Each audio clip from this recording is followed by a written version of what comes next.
గత వైసీపీ ప్రభుత్వం జగన్మోహన్ రెడ్డి ప్రభుత్వం రాష్ట్రాన్ని దోచుకునింది కాకుండా శ్రీవారి ఖజానాన్ని దోచుకున్న వ్యక్తులను కూడా ఉద్దేశపూర్వకంగా కాపాడిందని చెప్పి టీటీడీ ధర్మకర్తల మండలి సభ్యుడిగా భారతీయ జనతా పార్టీ అధికార ప్రతినిధిగా నేను గత ప్రభుత్వాన్ని జగన్మోహన్ రెడ్డిని ప్రశ్నిస్తున్నా.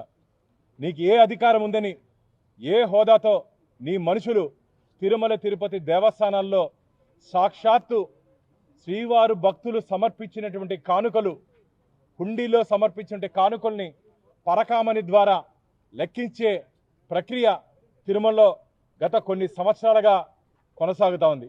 అలాంటి పరకామణిలో రవి అనే వ్యక్తి గత కొన్ని సంవత్సరాలుగా అక్రమాలకు పాల్పడుతూ విలువైన వస్తువులతో పాటు డాలర్లని, పౌండ్స్ని, విదేశీ కరెన్సీల్ని దొంగలిస్తూ బయటికి తీసుకొని వస్తున్నటువంటి సందర్భంలో 2023లో 4వ నెల అప్పుడున్నటువంటి టీటీడీ విజిలెన్స్ అధికారులు రవికుమార్ని రెడ్ హ్యాండెడ్గా పట్టుకోవడం జరిగింది. పట్టుకున్న తర్వాత దాని మీద పూర్తి స్థాయిలో విచారణ జరిపి ఎక్కడెక్కడ తప్పు జరిగింది, ఈయనతో పాటు ఇంకా ఎవరైనా ఉన్నారా, ఎందుకంటే ఒక వ్యక్తే ఇంత భారీ ఎత్తున టీటీడీ పరకామణిలో దొంగతనం చేసే అవకాశం లేదు. ఎందుకంటే సీసీ కెమెరాలు ఉంటాయి, విజిలెన్స్ అధికారులు ఉంటారు, పూర్తి నిఘా ఉంటుంది. అక్కడ తిరుమల తిరుపతి దేవస్థానం సంబంధించిన అధికారులు పరకామణిలో అబ్జర్వేషన్ ఉంటుంది. ఇంత పగడ్బందీ వ్యవస్థ జరుగుతున్నప్పటికీ ఇంత భారీ ఎత్తులో ఏ విధంగా ఒక వ్యక్తి టీటీడీ లాంటి దేవస్థానం నుంచి, పరకామణి నుంచి ఇంత భారీ ఎత్తున దొంగతనం చేశాడో మాకైతే అర్థం కావట్లేదు. కానీ దీంట్లో లోతుగా మనం గమనించినట్టయితే ఎంత బాధాకరమైన విషయం అంటే, టీటీడీ విజిలెన్స్ రిపోర్ట్లో మిత్రులారా, TTD Shri M Giridhar Rao, vigilance and security officer, vigilance wing, dated 25/7/24 report ఇచ్చాడు ఈయన. ఇది భానుప్రకాశో, వరప్రసాదో, భాస్కరో, అజయ్యో మాట్లాడి మాటలు కాదు.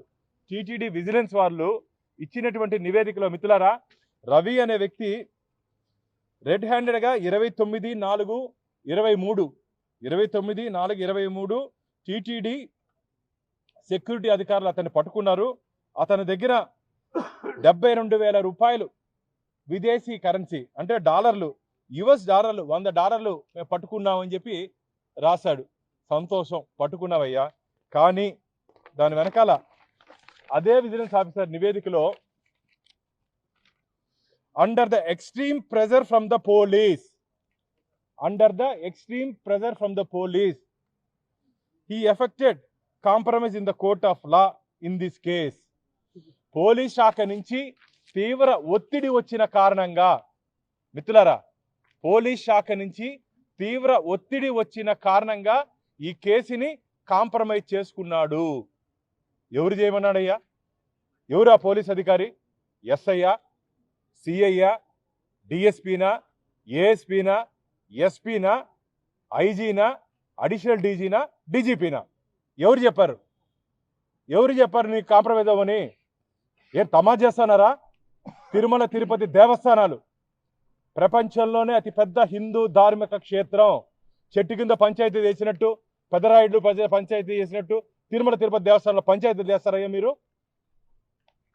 ఏం తమాషా అనుకుంటున్నారు? అడిగేవాడు లేరు కదా అని, అధికారం చేతుల్లో ఉంది కదా అని చెప్పి ఇండియన్ పోలీస్ సర్వీస్ని పొలిటికల్ సర్వీస్గా మార్చుకున్నాడు జగన్మోహన్ రెడ్డి. ఇండియన్ పోలీస్ సర్వీస్ని పొలిటికల్ సర్వీస్గా మార్చుకున్నాడు. పోలీస్ అధికారి ఎవరు? పోలీస్ అధికారి ఈరోజు ఒక ధర్మకర్తల మండలి సభ్యుడిగా, వెంకటేశ్వర స్వామి భక్తుడిగా నేను ప్రశ్నిస్తున్నా, ఎవరు ఆ పోలీస్ అధికారి? మీ మీద ఒత్తిడి తెచ్చి కాంప్రమైజ్ అవ్వమని చెప్పినటువంటి పోలీస్ అధికారి ఎవరు?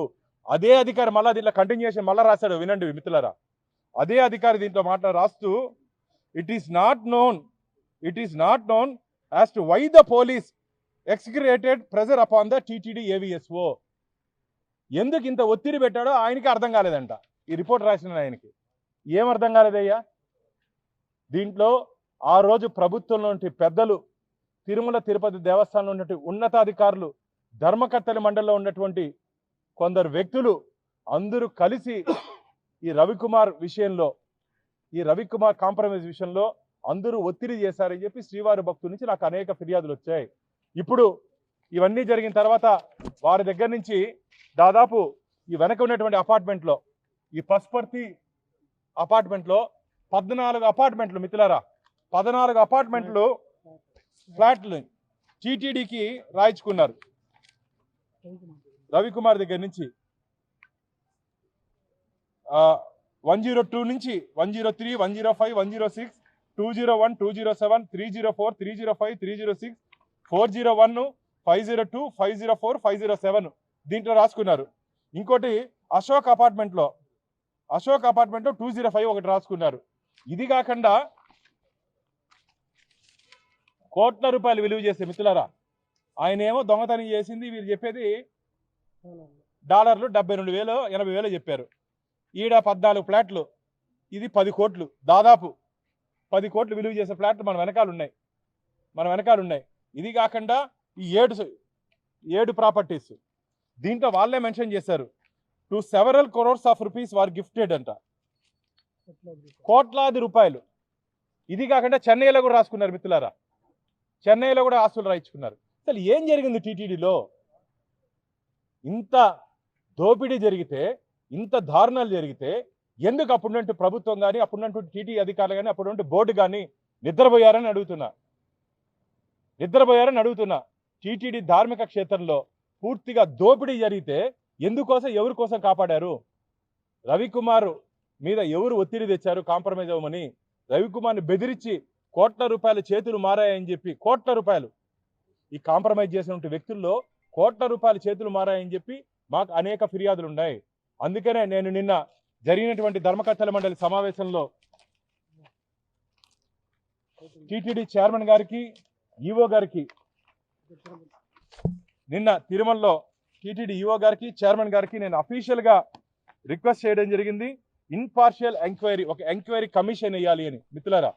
ఒక ఎంక్వైరీ కమిషన్ ద్వారా దీంట్లో పూర్తి స్థాయిలో విచారణ జరిపించి దీని వెనకాల నుండి వ్యక్తులు, శక్తులు, పాత్రదారులు, సూత్రధారులు, వాటాదారులు, ముఖ్యంగా వాటాదారులు, ఎవరెవరికి ఎంతెంత వాటా పోయింది, ఎవరెవరికి ఎన్నెన్ని కోట్లు పోయిందో పూర్తి స్థాయిలో నిష్పక్షపాతంగా ఒక హైకోర్టు సిట్టింగ్ జడ్జి, ఇంకా ఒక ప్రత్యేక బృందంతో విచారణ జరిపించాలి. గతంలో ఏ విధంగా తిరుమలలో అప్పుడు కూడా నేనే టీటీడీలో 5 గ్రాముల బంగారు డాలర్లు, 300 డాలర్లు కనపడట్లేదని చెప్పి ఆ రోజు మేము లేవనెత్తాము. దాని మీద justice Jagannatharao committee, justice Wadhwa committee ఆ రోజు రిపోర్ట్ ఇవ్వడం జరిగింది.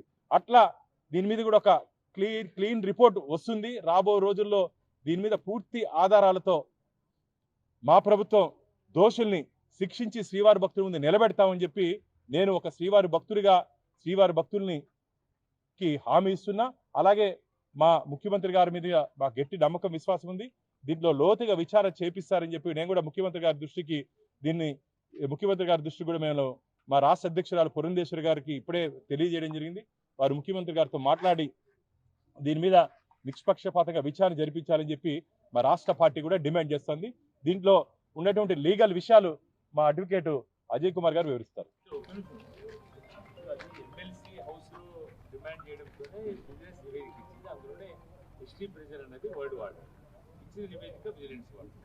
విజిలెన్స్ వాళ్ళు ఇచ్చిన నివేదిక టీటీడీకి సంబంధించినటువంటి నివేదికగా భావించారు. టీటీడీ పార్లమెంట్ సభ్యుడిగా ఉన్నారు. మీరే ఇప్పుడు ఎంక్వైరీ చేయొచ్చు కదా సపరేట్ గా, మళ్ళీ కమిటీను, కేంద్ర కమిటీని అడగాల్సిన ఫిర్యాదు కూడా విజిలెన్స్ ద్వారా ఇప్పించి టీటీడీని ఈ దర్యాప్తు చేయొచ్చు కదా. హైకోర్టు జడ్జితో విచారణ జరిపిస్తే దీంట్లో చాలా పెద్ద వ్యక్తులు ఉన్నారు. ఆ రోజు ప్రభుత్వంలో పనిచేసినటువంటి ఉన్నత స్థాయి వ్యక్తులు దీంట్లో పాత్రదారులు, వాటాదారులు ఉన్నారు. ఉన్నత స్థాయి వ్యక్తులు ప్రభుత్వంలో, రాష్ట్ర ప్రభుత్వంలో పెద్ద స్థానాల్లో పనిచేసినటువంటి అధికారులు, అలాగే పోలీస్ డిపార్ట్మెంట్లో పనిచేసినటువంటి అధికారులు, విజిలెన్స్లో పనిచేసినటువంటి అధికారులు, చాలా పెద్ద స్థాయిలో ఇది గూడుపుటానికి జరిగింది. కాబట్టి ఈ విచారణ హైకోర్టు సిట్టింగ్ జడ్జి ఒక ఎంక్వైరీ కమిషన్ ద్వారా చేస్తే పూర్తి ఆధారాలతో పాటు వారు బయట పెడతారని చెప్పి నమ్మకం ఉంది మాకు. అంటే మా డిపార్ట్మెంట్ మీద, ఇప్పుడున్నట్టు విజిలెన్స్ వాళ్ళ మీద కూడా మాకు నమ్మకం, విశ్వాసం ఉంది. కానీ ఇంకా ఉన్నత స్థాయిలో విచారణ జరిపిస్తే భక్తుల్లో ఒక విశ్వాసం, భవిష్యత్తులో టీటీడీలో చేయబెట్టాలన్నా, టీటీడీ ఖజానా వైపు కన్ను వేయాలన్నా భయపడే విధంగా రాబో రోజుల్లో చర్యలు ఉంటాయి. అసలు దీంట్లో సెక్షన్లు కూడా 371, 381. దాని వివరాలు మా అడ్వకేట్ గారు కూడా మీకు తెలియజేస్తారు.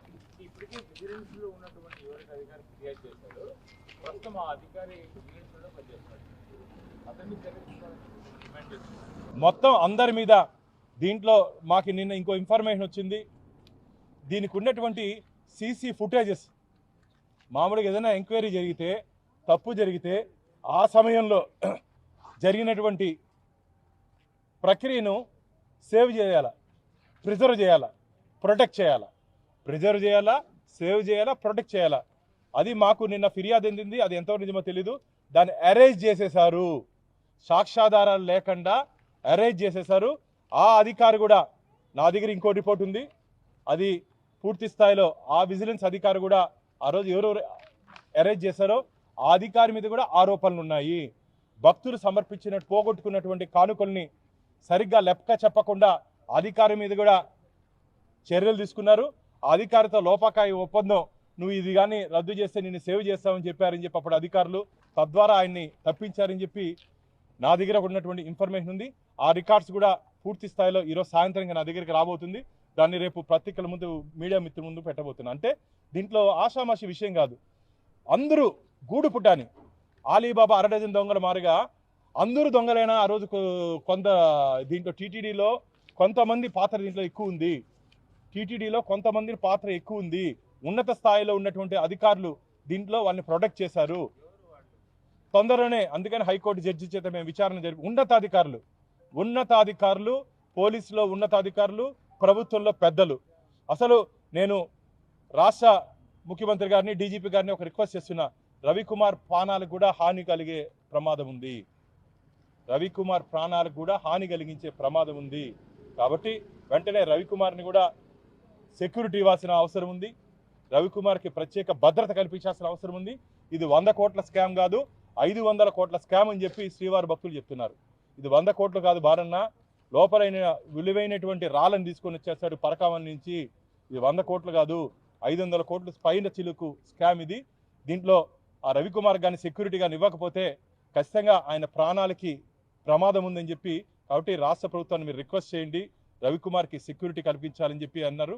దీన్ని లేవనెత్తినటువంటి భారతీయ జనతా పార్టీ కానీ మేము మళ్ళీ హెచ్చరిస్తున్నాం, తప్పు చేసిన వాళ్ళకి మేమైతే ఎవరిని వదిలే ప్రసక్తే లేదు. దీన్ని కేంద్ర ప్రభుత్వ దృష్టికి కూడా మేము తీసుకుపోతున్నాం, అమిత్ షా గారి దృష్టికి కూడా మేము తీసుకుపోతున్నాం. ఎందుకంటే ఇది భక్తుల మనోభావాలతో ముడిపడిన అంశం. కోట్లాది మంది శ్రీవారి భక్తులు నిలువు దోపిడీ ఇస్తారయ్యా. వెంకటేశ్వర స్వామికి నిలువు దోపిడీ, మంగళసూత్రంతో పాటు వెంకటేశ్వర స్వామి హుండీలు వేసే సాంప్రదాయం టీటీడీలో ఉంది, మా దేవస్థానంలో ఉంది. అలాంటి హుండీని కొల్లగొట్టేవాడిని కాంప్రమైజ్ చేసి మీరు పంచుకుంటారా వాటాలు? తొందరలోనే అందరి జాతకాలు బయటపడతాం. స్వామివారి ఖజానా నుంచి కాజేసిన ప్రతి పైసా కక్కిస్తామని చెప్పి మేము ఆ దోపిడీదారులను హెచ్చరిస్తున్నాం. రాష్ట్రంలో కూటమి ప్రభుత్వం ఏర్పడి 6 నెలలు అయింది. సాక్ష్యాధారాలతో కూడా మీ ముందర సాక్ష్యాధారాలు ఉన్నాయి, కానీ ఇప్పటి వరకు కూడా ఎలాంటి చర్యలు చేపట్టినా ఇవన్నీ కూడా అరెస్ట్ చేయాలి. దీని వెనకాల ఏముంది? నిన్ననే మాకు సాక్ష్యాధారాలు వచ్చాయి, నిన్ననే నా చేతికి ఆధారాలు వచ్చాయి. నిన్ననే ధర్మకర్తల మండలి సమావేశంలో గౌరవ మా చైర్మన్ గారికి, ఈఓ గారి దృష్టికి తీసుకుని ఇన్ రైటింగ్ నేను ఒక బోర్డు మెంబర్గా, ధర్మకర్తల మండలి సభ్యుడిగా ఇన్ రైటింగ్ టీటీడీకి కంప్లైంట్ ఇవ్వడం జరిగింది. ముఖ్యమంత్రి గారికి మా పురంధేశ్వర్ గారు, రాష్ట్ర అధ్యక్షురాలు గారు ఫిర్యాదు చేస్తూ ఉన్నారు. మేము కూడా ముఖ్యమంత్రి గారి దృష్టికి పూర్తి ఆధారాలు ఇవ్వబోతున్నాం, వారు అపాయింట్మెంట్ తీసుకొని ఇవ్వబోతున్నాం. కేంద్రంలో ఉన్న మా పెద్దల దృష్టికి కూడా మేము తీసుకుపోయి నిష్పక్షపాతంగా విచారణ చేయాలని చెప్పి డిమాండ్ చేస్తున్నాం.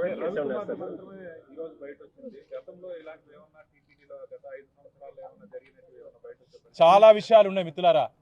నేను నిన్న 4-5 డాక్యుమెంట్స్ నా చేతికి వస్తే నివ్వెరపోయా. నేను ధార్మిక క్షేత్రంలో ఇన్ని దారులాలా అని, ధార్మిక క్షేత్రంలో ఇన్ని దారుణాలు జరిగాయని చెప్పి నివ్వెరపోయా.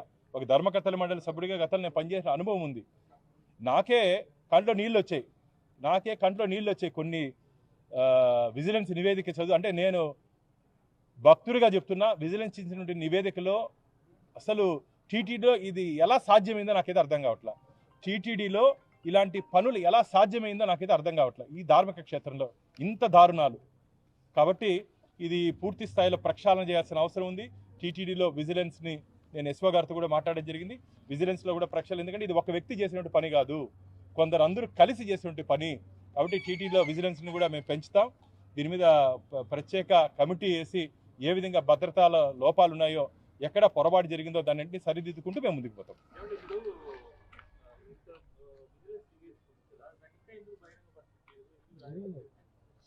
నిన్న సాయంత్రమే నిన్న మధ్యాహ్నం నా చేతికి వచ్చింది.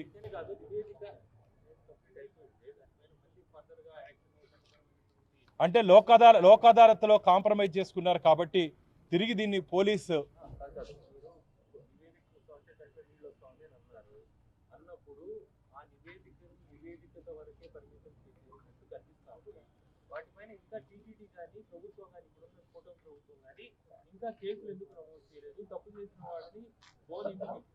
నిన్ననే ఫిర్యాదు చేశాను. ఇంకా 24 గంటలు కూడా కాల. నేను ఫిర్యాదు చేసి ఇంకా 24 గంటలు కూడా కాలేదు.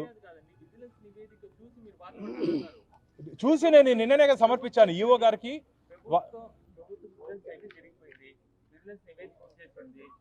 తప్పుల్ని బయట పెట్టింది, దాన్ని మీరు చదివారు. ఇది క్లారిటీ, మీరు మాట్లాడేదాన్ని బట్టి అది క్లారిటీ వస్తుంది. నేను అడిగేది మీ గురించి కాదు.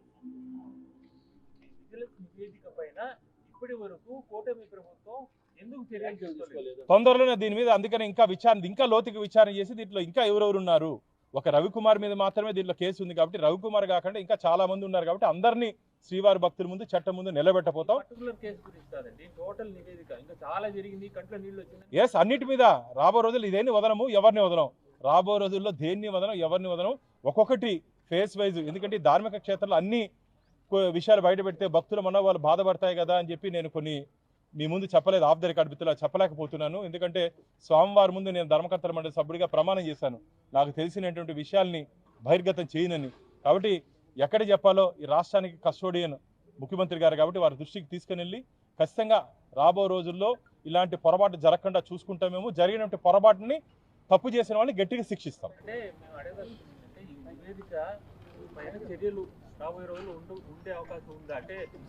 ఖచ్చితంగా ఉంటుంది. ఎవ్వరు తప్పించుకునే పరిస్థితి లేదు. అందరి మీద కఠినమైన చర్యలు ఉంటాయి. అందరూ జైలుకి పోతారు. మా లీగల్ ఎక్స్పర్ట్ మిత్రులారా, తిరుమల తిరుపతి దేవస్థానం సంబంధించినటువంటి పరకామణి హుండీలో 100 కోట్ల స్కామ్ జరిగింది. ఒక పద్ధతి ప్రకారం ముందుగానే ప్రణాళికాబద్ధంగా పోలీస్ అధికారులు అక్కడ ఉన్నటువంటి కొంతమంది వ్యక్తులతో కూడి ప్రణాళికాబద్ధంగా చిన్న కేసు 29/4/2023లో రిజిస్టర్ చేసి 2 రోజుల్లోనే ఆ కేసులో నిందితుడైనటువంటి వ్యక్తి 1వ తారీఖు 1/5 అంటే 2వ రోజులోనే టీటీడీ ఈఓకు నా ఉన్నటువంటి ఆస్తులన్నీ డొనేట్ చేస్తున్నాననేటువంటిది ఆలోచనతో 14 ఫ్లాట్లు మెడ్రాస్లో ఉన్నటువంటి కోట్ల రూపాయల స్థిర చరాస్తులు అంటే 100 కోట్ల రూపాయల స్థిర చరాస్తులు డొనేషన్ రావడం జరిగింది. కేసు 29/4 ఏప్రిల్లో ఆ వ్యక్తి పైన అయితే 1/5 ఈఓ గారికి అర్జీ వెళ్ళింది. ఈఓ గారి యొక్క నోట్ ఆర్డర్తో ఈ యొక్క settlement gift deed settlement Tirumala Tirupati Devasthanam 100 కోట్ల రూపాయలు ఆ వ్యక్తి దగ్గర నుంచి గిఫ్ట్ డీడ్ అనేటువంటి రూపంతో తీసుకొని తద్వారా కేసును నీరు కార్చేటువంటి ప్రయత్నం చేశారంటే కేసు రిజిస్ట్రేషన్ సమయంలోనే సెక్షన్ 379, 381 చిన్న సెక్షన్లు మాత్రమే పెట్టారండి. వారికి అప్పటికే తెలుసు ఇది 100 కోట్ల స్కాము, పరకామణి హుండీ పబ్లిక్ ప్రాపర్టీ, భక్తుల యొక్క సొమ్ము దోచుకున్నాడనేటువంటిది పోలీస్ అధికారులకు అక్కడ ఉన్నటువంటి వ్యక్తులకు అందరికీ తెలిసి చిన్న కేసు పెట్టారు. పెట్టి ఆస్తులన్నీ టీటీడీ పేరుతో రాయించుకున్న తర్వాత సెప్టెంబర్లో పోలీస్ అధికారులు ఒత్తిడి చేసి దాన్ని రాజీ చేసేటువంటి ప్రయత్నం చేశారు. ఈ యొక్క కేసులో పెట్టాల్సిన సెక్షన్ 379, 381 కాదు, క్రిమినల్ బ్రీచ్ ఆఫ్ ట్రస్ట్. తాను నమ్ముకున్నటువంటి ఒక సంస్థలో ఉన్నటువంటి వస్తువును దోచుకోవడం అనేటువంటిది దోపిడీ చేయడం 409 కింద బుక్ చేసింటే ఈ కేసు కాంప్రమైజ్ అయ్యేటువంటి అవకాశమే లేదు. అంతేకాకుండా టీటీడీలో ₹1 అవినీతి జరిగిన కేసు రిజిస్టర్ చేస్తే దాన్ని వెనక్కి తీసుకునేటువంటి అధికారం సంబంధిత సివిఎస్ఓకి కానీ ఎగ్జిక్యూటివ్ ఆఫీసర్కి కానీ లేదనేటువంటిది చట్టం చెప్తోంది. ఇది సంబంధిత సివిఎస్ఓ ఆస్తి కాదండి, ఇది పబ్లిక్ ప్రాపర్టీ, దేవుడి యొక్క సొమ్ము. ఇది దేవుడి సొమ్ముకు నా సొమ్ముగా నేను కాంప్రమైజ్ చేయడానికి లేదు. ఇది ఇటువంటి లొసుగులన్నీ ఉన్నాయి. ప్రణాళికాబద్ధంగా చిన్న కేసు రిజిస్టర్ చేసి 100 కోట్ల ఆస్తి టీటీడీ పేరుతో రాసి ఇవ్వడం అంటే ఇంకా ఎన్ని 100 కోట్ల స్కామ్ జరిగిందో, ఇంకా ఎన్ని 100 కోట్లు చేతులు మారాయో అనేటువంటిది భక్తులందరూ సందేహిస్తున్నటువంటి పరిస్థితుల్లో పూర్తి విచారణ కేసును తిరగతోడొచ్చండి. ఇది లోక్ అదాలత్లో అయిపోయింది కదా, దీన్ని మనము తిరగతోడలేమనేటువంటిది కాదు. లోక్ అదాలత్లో పెట్టడానికి ఆ అధికారికి ఎటువంటి అర్హత లేదు. లోక్ అదాలత్లో రాజీ చేసేటువంటి కేసు కూడా కాదు. కాబట్టి వెంటనే మన ధర్మకర్తల మండలి సభ్యులు చెప్పినట్లు హైకోర్టు జడ్జితో విచారణ చేసి దీనిపైన 100 కోట్ల స్కాము జరిగిందని భక్తులందరూ భావిస్తున్నందున దీనిపైన పూర్తి విచారణ చేసి అధికారులను, అప్పుడున్నటువంటి ఎవరు ఒత్తిడి చేశారో ఆ పోలీసులను, సంబంధించినటువంటి వ్యక్తులందరిపైన చర్య తీసుకోవాల్సిందిగా భారతీయ జనతా పార్టీ డిమాండ్ చేస్తోంది. చిన్న లడ్డు దొంగలిస్తే లడ్డు తిరుమలలో మిత్రులారా, ఒక లడ్డు 10 లడ్లు బ్లాక్లు అమ్మితే, ఒక రూము బ్లాక్లు అమ్మితే వాడిని అరెస్ట్ చేసి మేజిస్ట్రేట్ ముందు పెట్టి 15 రోజులు నెల రోజులు రిమాండ్ ఇస్తారే. 100 కోట్లు అవినీతి చేసినోడిని ఎందుకై వదిలేశారు? లడ్డు రూమును చేసినోడిని చేస్తారే, చిన్న చిన్న దొంగల్ని, జోబు దొంగల్ని. మీరు ఇంత 100 కోట్ల స్కామ్ చేసినోడిని రాజీ చేయిస్తారా? రాజీ చేసే అధికారం ఎవరు ఇచ్చారా మీకు? ఇప్పుడు మీరు ఆ పాలక మండలి, అప్పట్లో ఉన్న పాలక మండలి కానీ అధికారుల మీద ప్రైవేట్ కేసు మొత్తం దీన్ని మా లీగల్ ఎక్స్పర్ట్ ఇప్పుడే మాట్లాడడం, దీన్ని ఏ విధంగా ముందుకు తీసుకోవాలో దాని మీద తొందరనే ఒక 2 రోజుల్లో అవసరమైతే దీని మీద రాష్ట్ర పార్టీ తరఫు నుంచి ఫిర్యాదులు ఎవరికి ఇవ్వాలో మా రాష్ట్ర అధ్యక్షుల గారి అనుమతితో ఖచ్చితంగా ఈ కేసుని మేమైతే చాలా సీరియస్గా తీసుకున్నాం. భక్తుల మనోభావాల్ని, భక్తుల్ని సొమ్ముని దొంగలించిన వాళ్ళని వదిలిపెట్టే ప్రసక్తే లేదు.